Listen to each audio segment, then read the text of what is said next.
We're taught so many things early in our life that we never use again. Think about the subjects you learned at school. What percentage of the subjects you studied at school do you practically use today? I'm guessing that percentage is quite low. But the skills I'm about to share with you today, if we had learned them that early, they would have benefited us forever. It's incredible to me that no one's sharing these insights, that often we don't hear them as the best pieces of advice.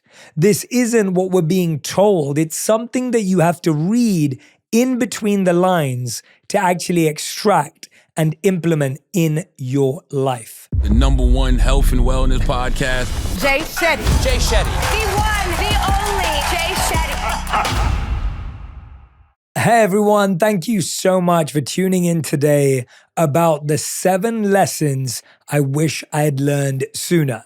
Truly, these are 7 lessons I wish I learned in my 20s, even in my teens, and I think they would have changed my life. They would have changed the quality of my relationships. They would have changed my performance at work. They would have changed how quickly I found my purpose. Now, if any of you out there are struggling with making an impact, if you're struggling with your mind, if you're struggling with anxiety or stress, this episode is for you.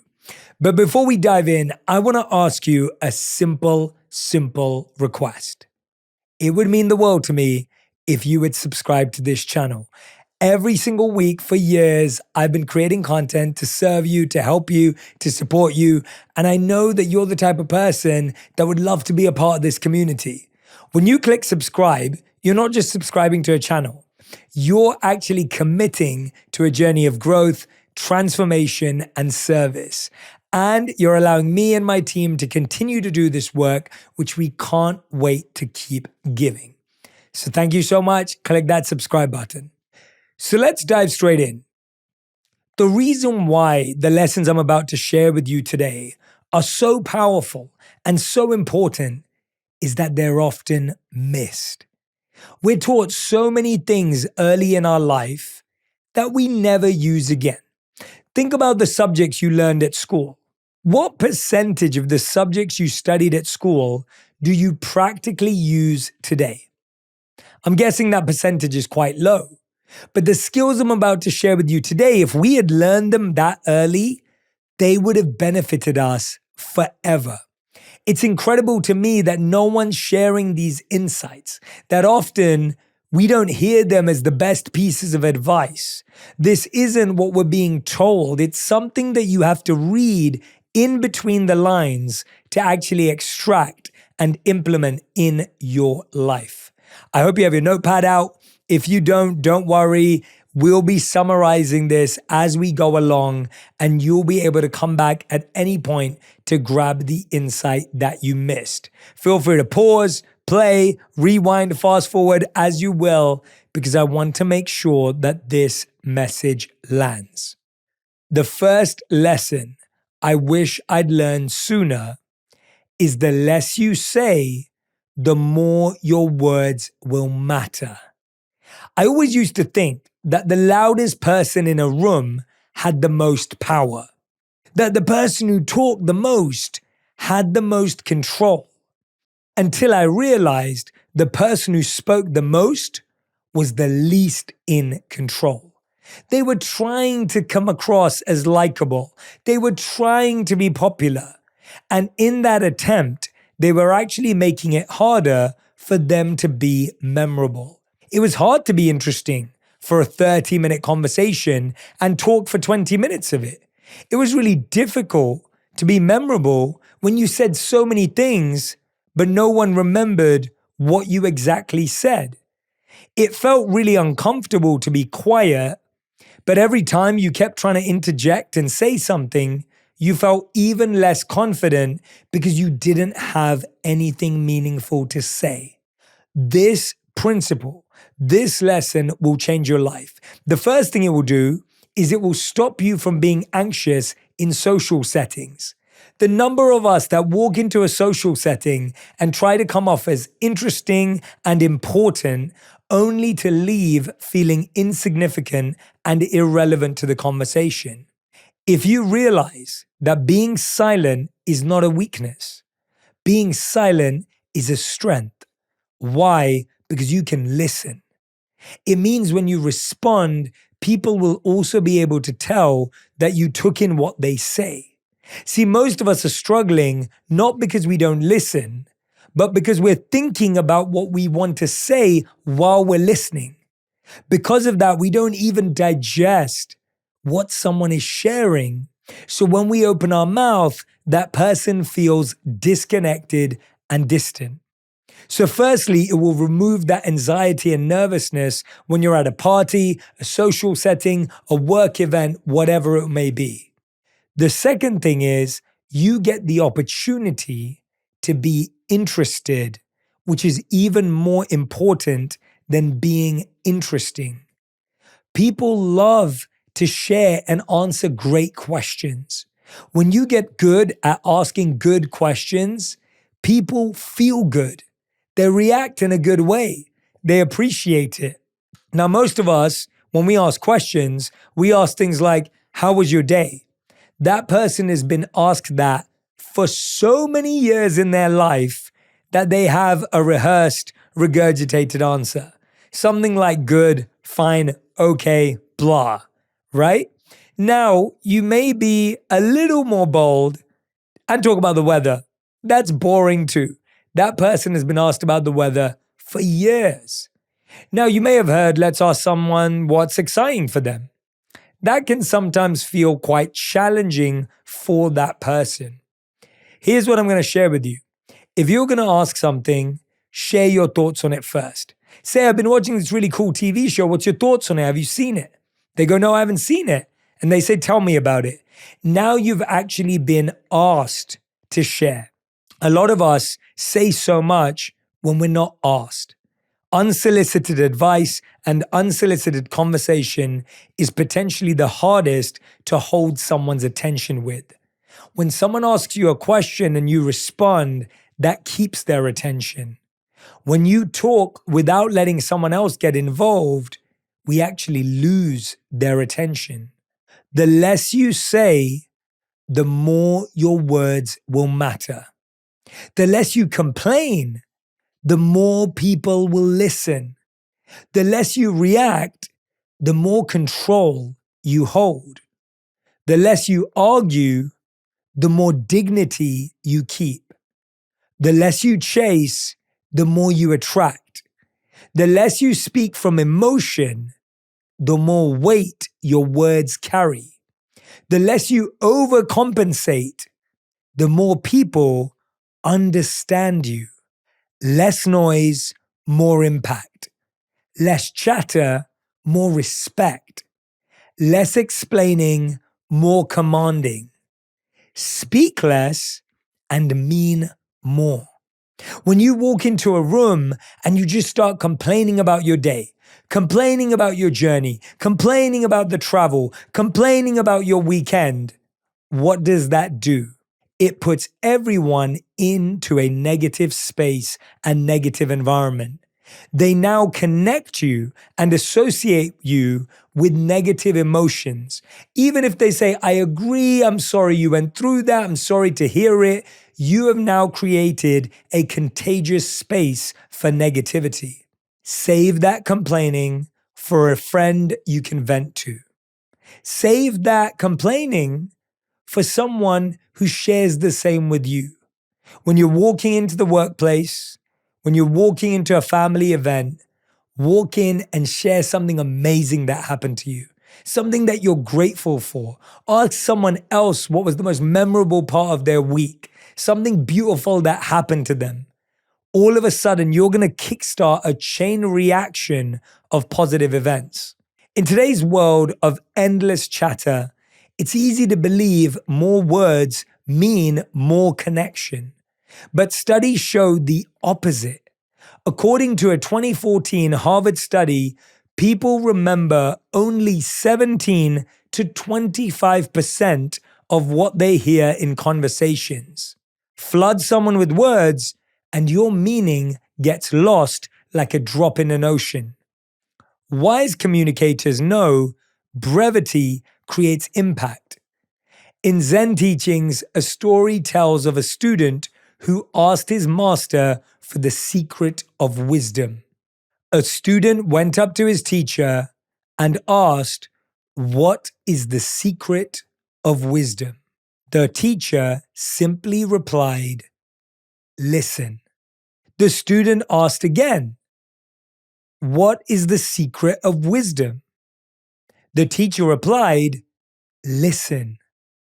Frustrated, the student demanded more explanation, to which the teacher replied, "If you listened, you wouldn't need more words." This is one of my favorite stories because it shows us that rather than thinking about what we're going to say, what we're thinking, evaluating, if we simply listened, paused, and responded, we'd actually have something meaningful to say. The reason you don't have something meaningful to say is because you haven't listened.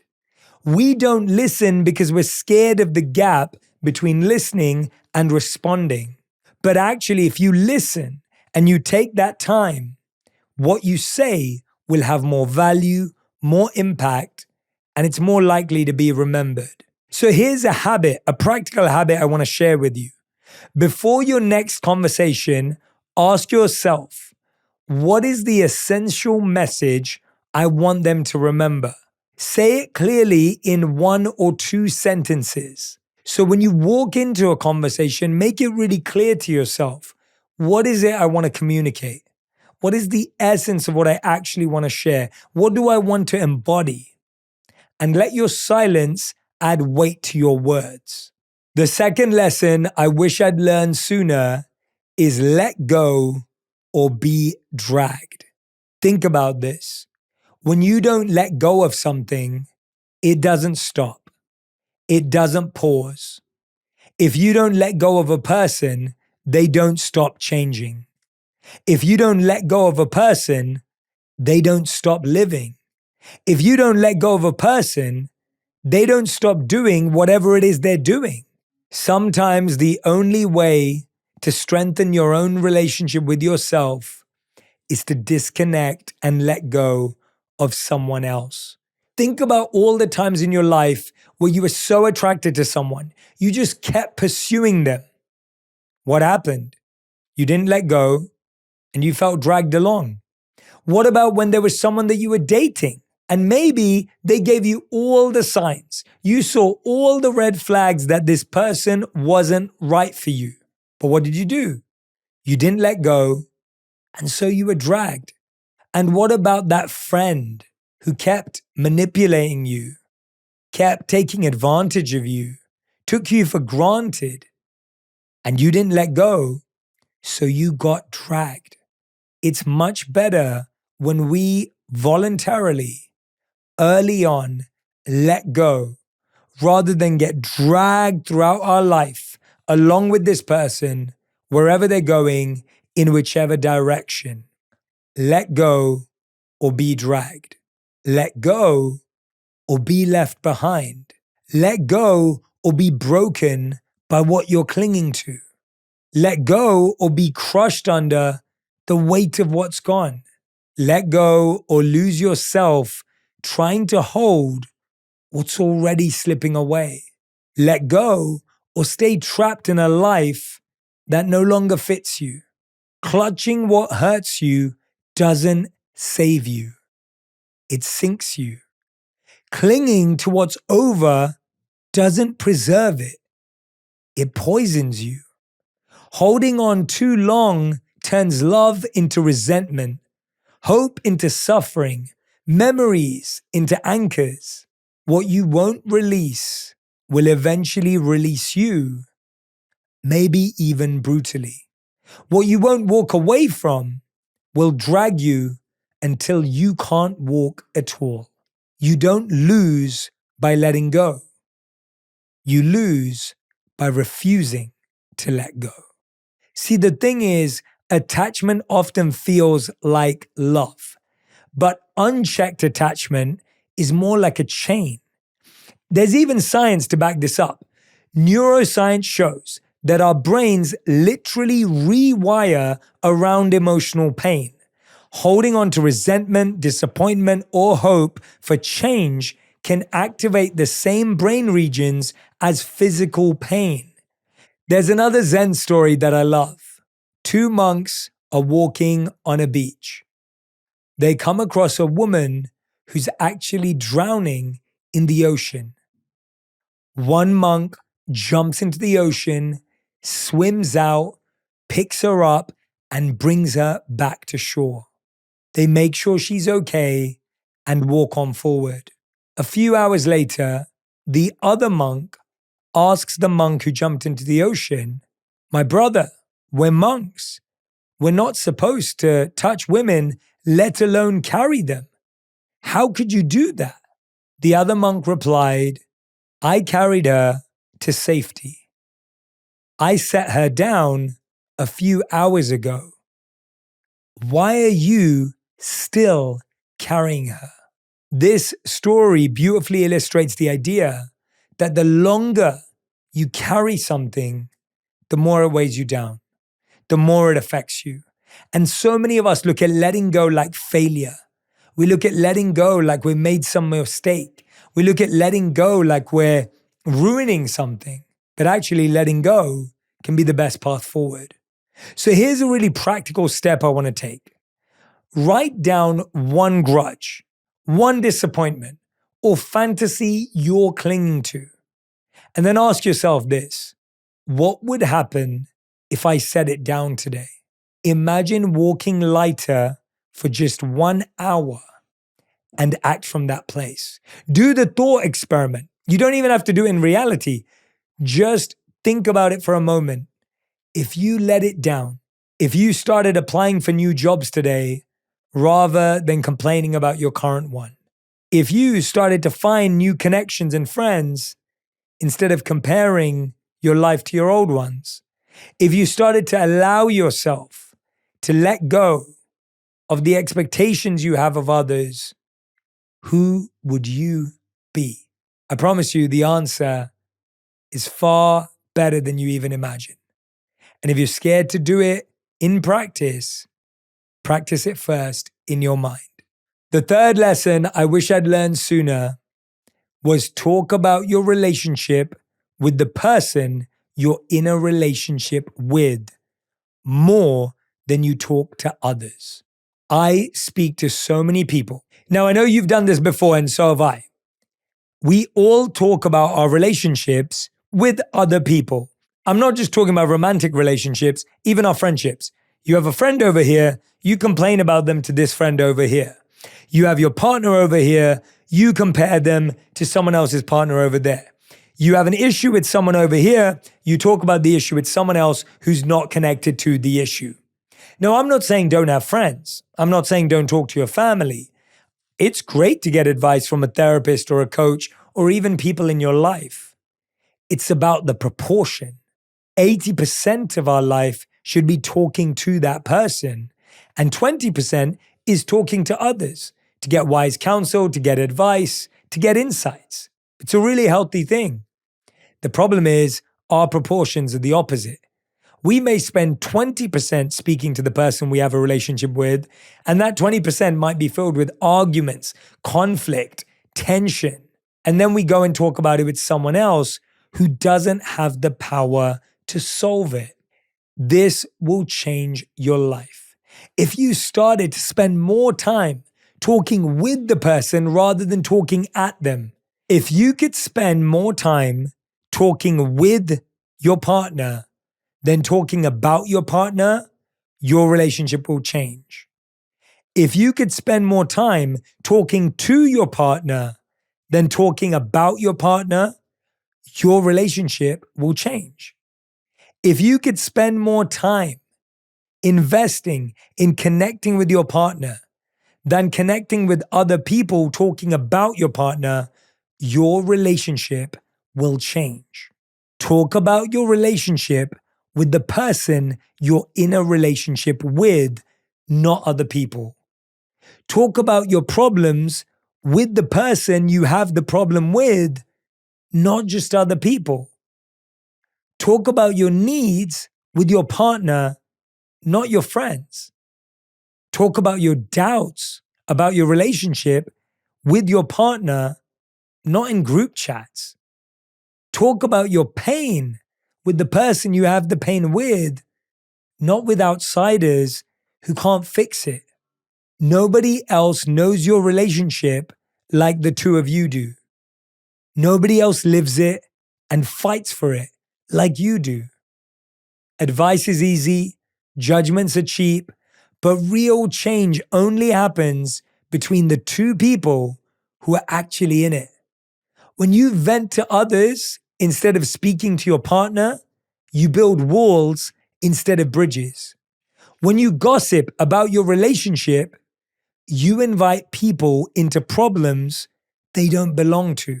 When you keep taking your issues everywhere apart from the person, you multiply the problem instead of solving it. Connection doesn't grow from side conversations. Trust doesn't grow from silence and resentment. Talk to them, not about them. Now look, I get it. Venting can feel good in the short term.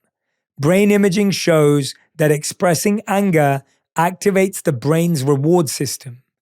But chronically venting to friends instead of addressing issues directly creates emotional triangulation, a pattern that often worsens problems instead of solving them. There's a Zen story that I love where a man went to many neighbors to complain about his leaky roof. Each of them gave advice. Meanwhile, the leak worsened. Finally, one wise neighbor said, "Talk to your roof."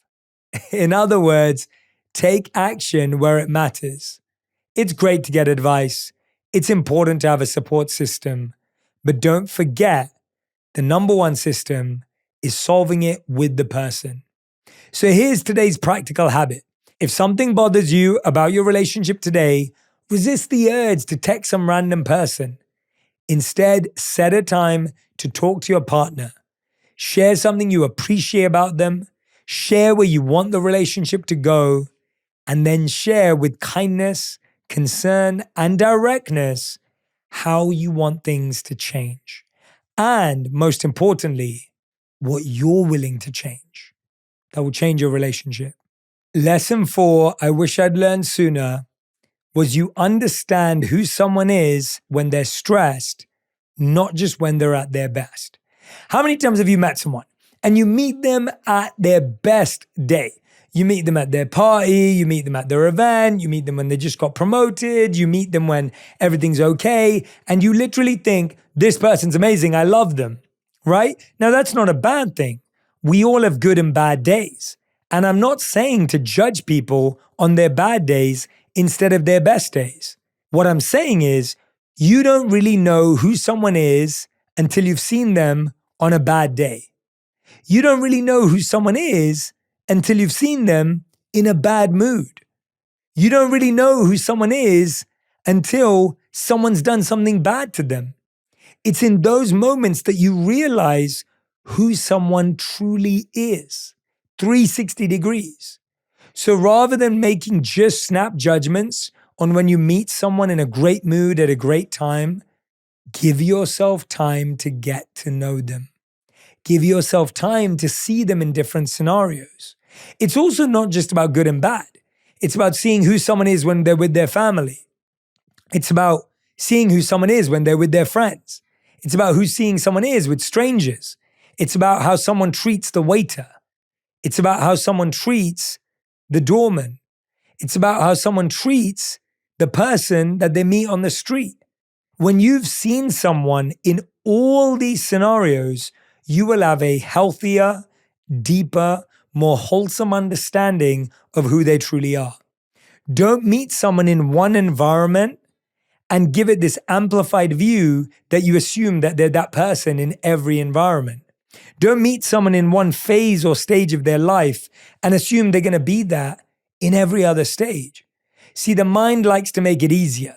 We like to think, oh, I know this person, I understand them. Well, here's the truth. You understand who someone is when they're stressed, not just when they're at their best. You truly understand who someone is when they're overwhelmed. You truly understand who someone is when things don't go their way.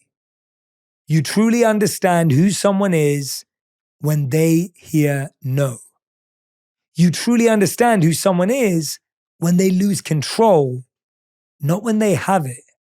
Anyone can be kind when they're comfortable. Anyone can be patient when they're winning. Anyone can be loving when everything is easy. But real character shows up when patience runs thin.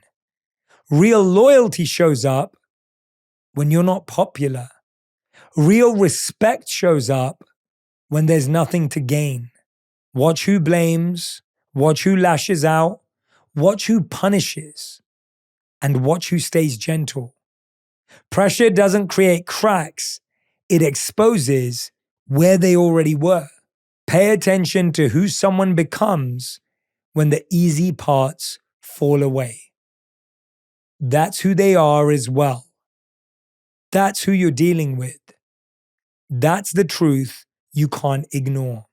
I think this is a really hard truth, and we like to think, no, I know them and they're everything. Of course they're everything.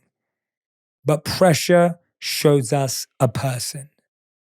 Character isn't revealed when life is easy. It's tested and exposed under pressure. Research from the University of Oregon found that people's true traits emerge under stress much more consistently than in calm conditions. Think about it. Anyone can be kind when things are going well for them. One of my favorite examples of all time is from Wayne Dyer. He says, when you squeeze an orange, what do you get? You get orange juice. You don't get pineapple juice. You don't get coconut water. You get orange juice. Because when something is squeezed, you get what's within it. You get what's inside. Some cracks reveal beauty. Others reveal weakness. Now, the goal isn't to walk away from someone because they struggle with stress. The goal isn't to abandon someone who struggles with challenges or feels overwhelmed. My point is, you just don't really know someone yet. So here's today's challenge and habit, an experiment that I want you to practice.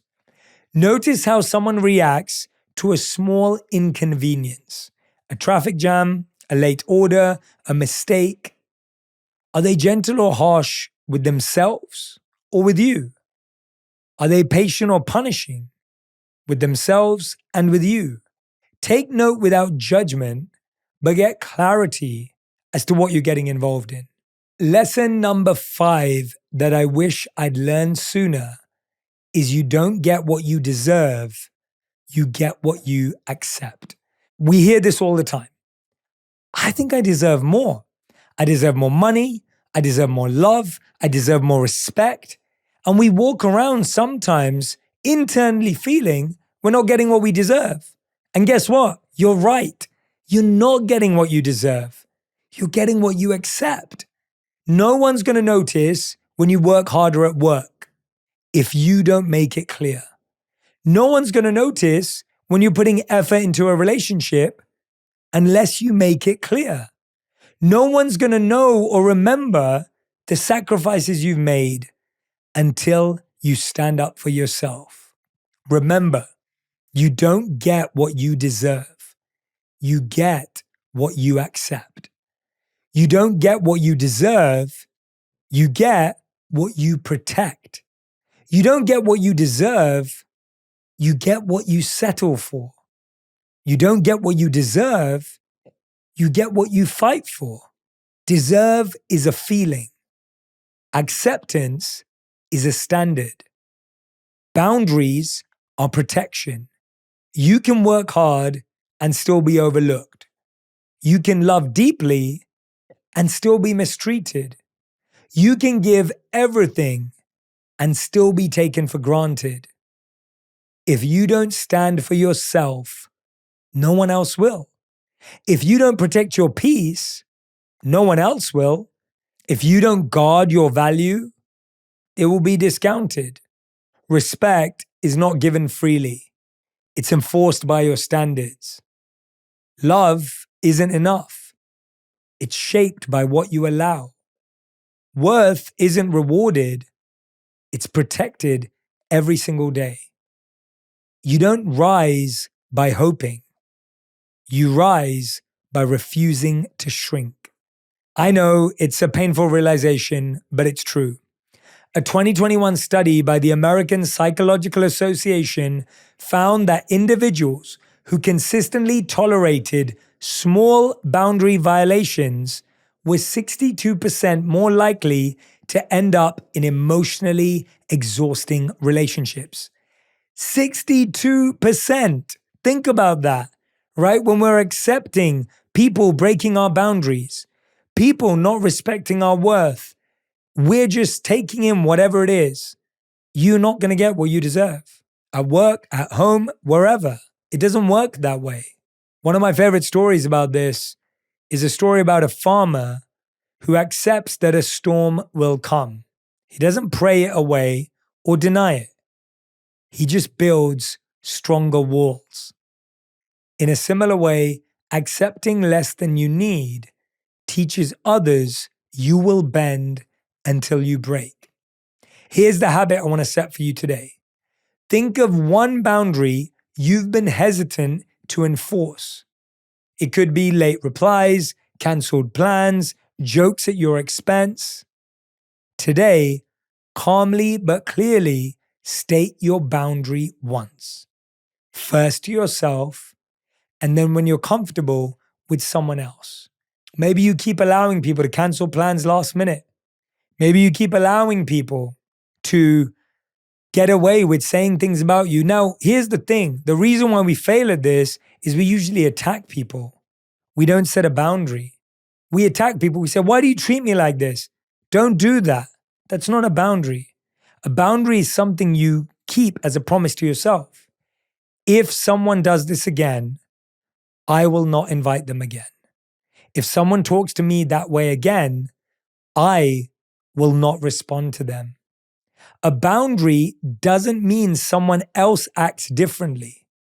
A boundary means you act differently when that person acts the same. You can't change how someone's going to treat you. So you have to set a boundary with yourself for how you'll respond when they treat you that way.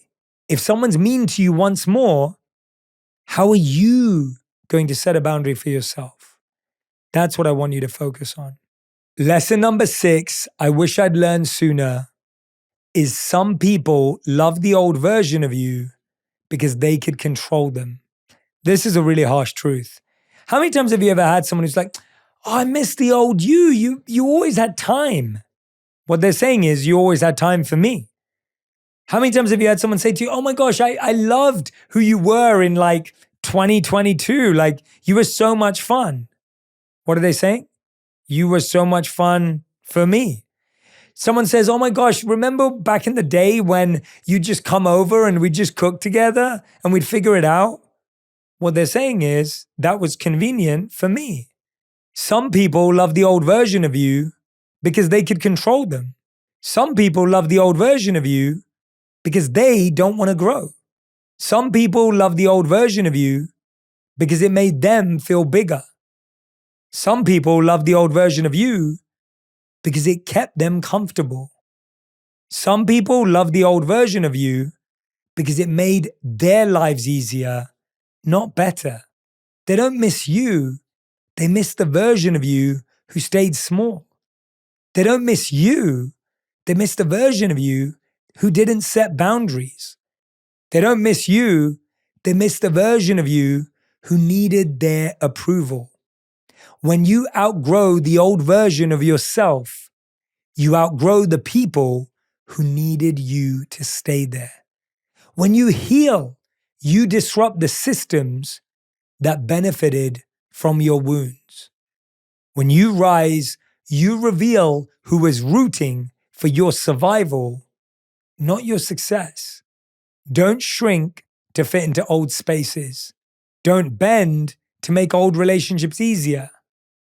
Don't apologize for becoming someone new.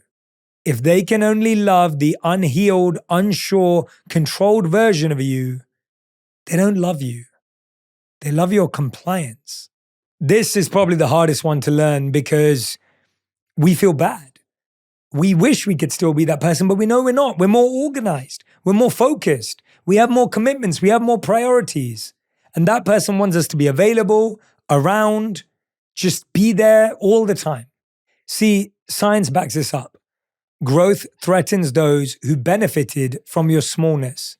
A 2022 survey showed 58% of people admit they felt uncomfortable when a close friend or partner leveled up in their life. It's not always malice. It's not like they want you to fail. It's not negative. It's fear. We're scared because it reminds us of our lack of growth. And so what I'm saying to you is you don't have to shrink back into that version to compensate. Actually, what's more likely is if you keep growing, they may one day too.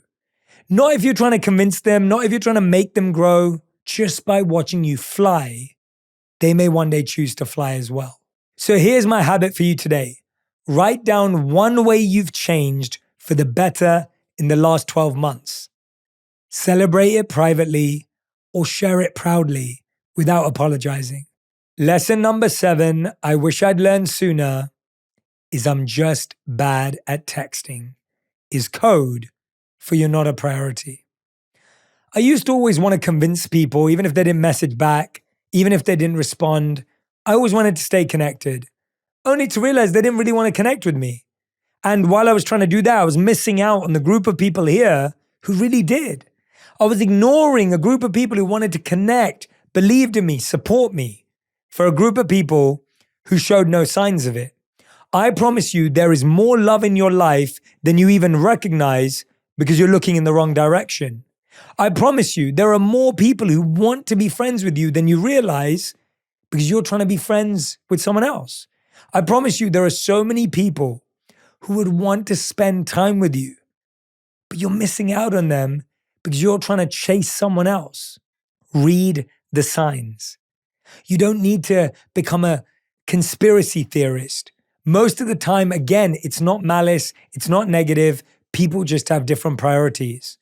Don't make it to be like some conspiracy theory that you got left out, you got let go, you didn't get invited. You just don't click. It just doesn't work. And it's not a big deal. There are people out there who want to click with you, connect with you, invite you. Remember this. Read in between the lines. I'm just bad at texting is code for you're not a priority. I'm confused about what I want is code for I'm sure I don't want you enough. I'm bad at communicating is code for I'm not willing to put in the effort with you. I don't know what I'm looking for is code for I'm keeping my options open. I'm just focusing on myself right now is code for I don't see a future with you. I'm not ready for anything serious is code for I'm ready, just not with you. People make time for what they care about. People make effort for who they value. People show up for who they want. Excuses are translations. Listen to what they're really saying and protect your energy. Believe the patterns, not the promises. Actions are the only real language you can trust. Consistent communication is a choice, not a personality trait. Research from the Pew Research Center shows that 89% of people aged 18 to 49 check their phones multiple times an hour. If someone wanted to reach out, they could. It's really important to remember that. So here's the habit. If you're chasing someone's attention, pause. Notice who freely reaches out to you today without prompting and give your energy back in that direction. Thank you so much for tuning in today. I hope this episode helps you learn these lessons, clear your mind, and deepen your relationships. Remember, I'm not saying anyone who treats you this way is bad, negative, or a horrible person. It's just important to get really clear and not have the conspiracy arch over our mindsets. Make sure you subscribe and make sure you don't miss out on another video or another episode with On Purpose. If you love this episode, you'll love my interview with Dr. Gabor Mate on understanding your trauma and how to heal emotional wounds to start moving on from the past. Everything in nature grows only where it's vulnerable. So a tree doesn't grow where it's hard and thick, does it? It grows where it's soft and green and vulnerable.